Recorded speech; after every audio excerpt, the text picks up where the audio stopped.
Welcome to A Voice of Reason in Turbulent Times with Pastor Charles Burnett-Morrow. A powerful, practical, prophetic, and progressive commentary about what is happening in our world today. Our nation has suffered for God only knows how long, probably since the beginning of time, since the beginning of our republic.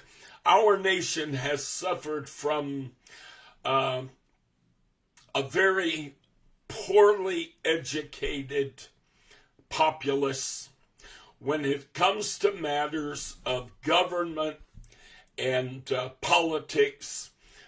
People in this country are ignorant as a brick. Most people in this country are ignorant as a brick. That includes many people who are very accomplished. They've achieved a great deal. They've acquired a good deal of money. They have built businesses. They've become doctors. They've become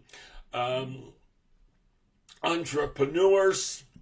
And yet, in the area of politics and in the area of government in the United States of America, they are completely ignorant. And unfortunately, this country has suffered time and time again because most people, I'm gonna dare say most people in this country have long been under the misguided notion that a president has unbridled power.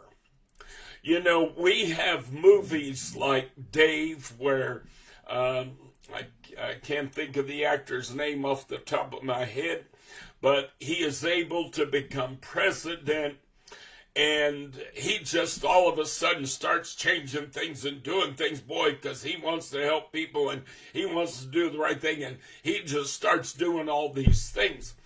And people watch these movies and they honestly believe that a president has unbridled power.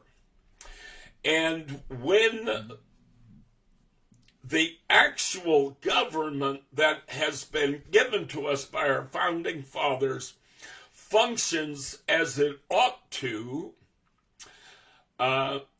most of the time in the past, presidents would express perhaps their frustration that they weren't able to do what they had wanted to do or what they would like to have done.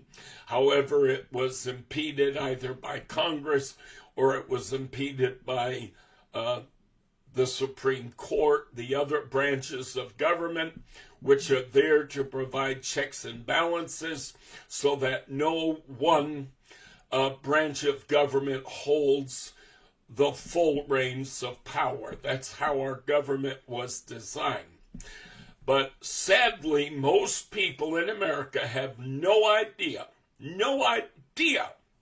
how our government is designed to work. They go to the polls, they bounce back and forth between parties every election. Well, I'm not happy with this guy, so now I'm going to vote for the other party. Then the other party comes in and they say, well, he didn't do anything. He didn't do what he said he was going to do. He didn't do what I wanted him to do. So now I'm going to vote for this other party. And we keep going back and forth, back and forth. We may re-elect an individual so that they're able to serve 2 full terms. However, when the next election comes, almost without fail, we're going to wind up flopping over to the other party. The reason this occurs in America primarily is because people have no concept how our government is designed to work, how it is meant to work. When they see it functioning, listen to me, folks, when they see it functioning exactly as it was designed to function, they think that people are doing things they ought not to be doing. Well, that shouldn't be that way. Congress shouldn't be able to do that, and the Supreme Court shouldn't be able to make these decisions.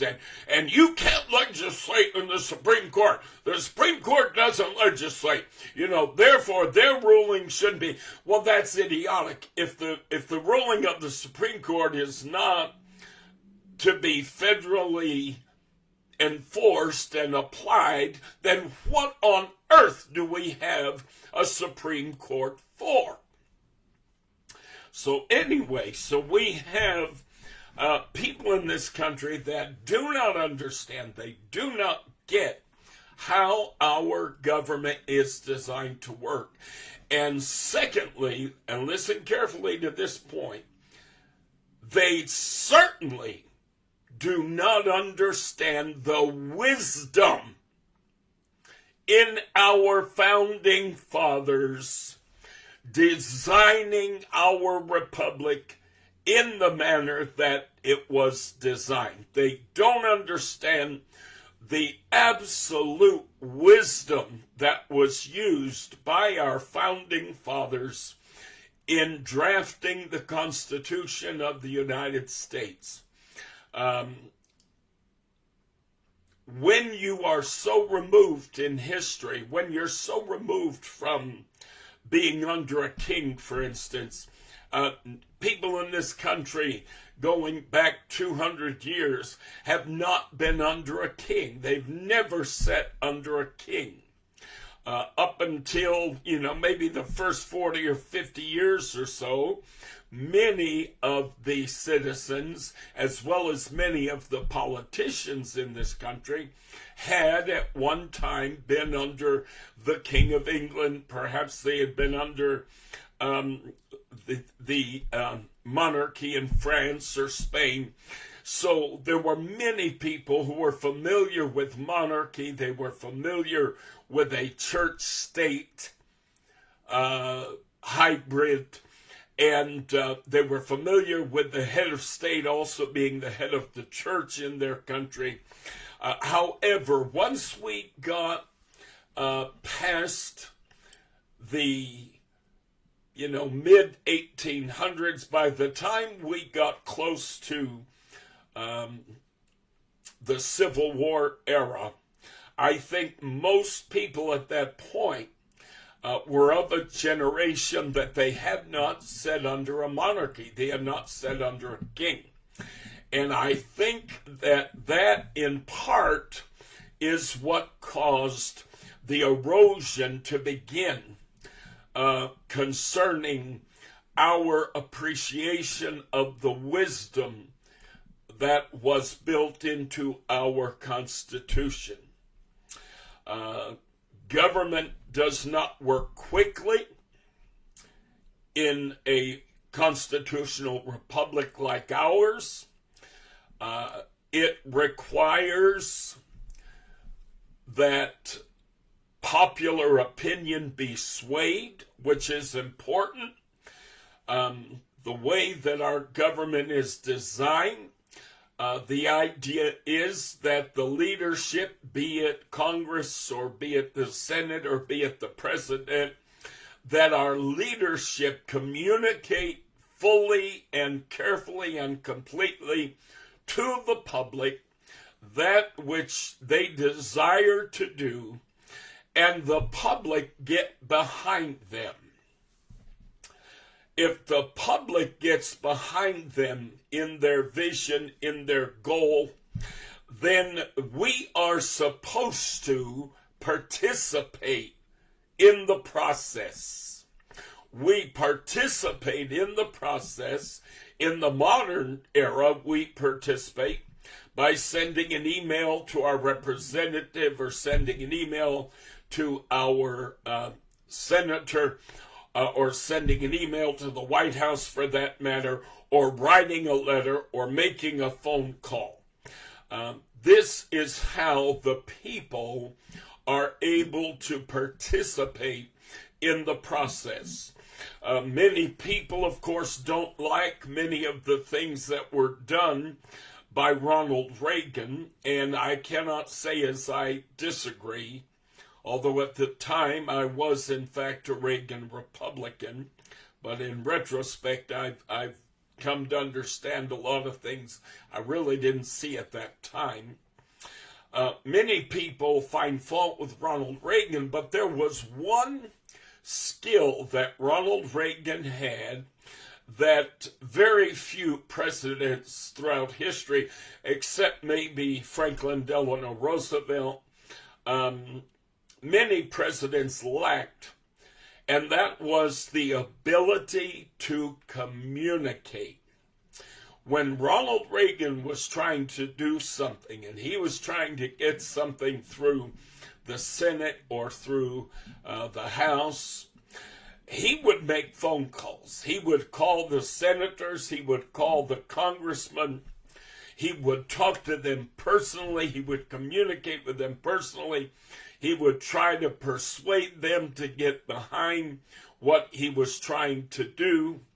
But more than this, he would go on television and he would speak to the American public.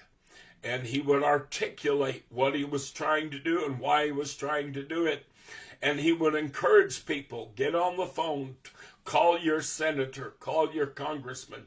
So he encouraged the people to be involved in the process. See, the problem with Americans is we want to elect somebody to govern, and then we want to gripe and complain about, quote, government, meaning those people up there that we sent up there to represent us. However, in truth, we are lazy people because we are supposed to be a government of the people, for the people, by the people. Our responsibility does not end at the ballot box. That is the mistake that most people make. They think, I elect somebody to handle the government aspect of things. I elect a congressman. I elect senator. I do this so that I don't have to be bothered. No, wrong. You don't do it so that you don't have to be bothered. You do it so that you have someone, if you are able to elect someone who is in agreement with the vision that you have personally for our country, that you have someone in Washington that you will be able to communicate with, and they will be sympathetic to your ideals, your values, your thoughts. And so the idea is we do not elect somebody simply to do the job for us. Listen carefully. But we're supposed to elect people who do the job with us. Okay? That is how genuinely representative government works. You hear congressmen and senators all the time talking about their constituency. You hear them talking about doing town halls and going back to their district or back to their state, conducting meetings so that the public can attend and the public can offer insight, they can offer critique, they can offer advice, they can offer suggestions. You hear senators, especially right now with all that's going on with Doge and Elon Musk, you hear senators on the news now talking all the time about the number of phone calls that their office is receiving, or the number of letters or postcards or emails that their office is receiving. Folks, this is how democracy is supposed to work.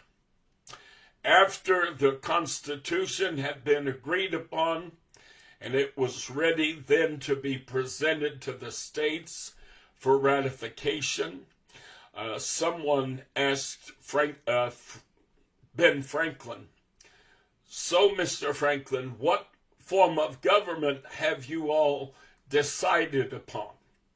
Benjamin Franklin is said to have responded, "A republic if we can keep it.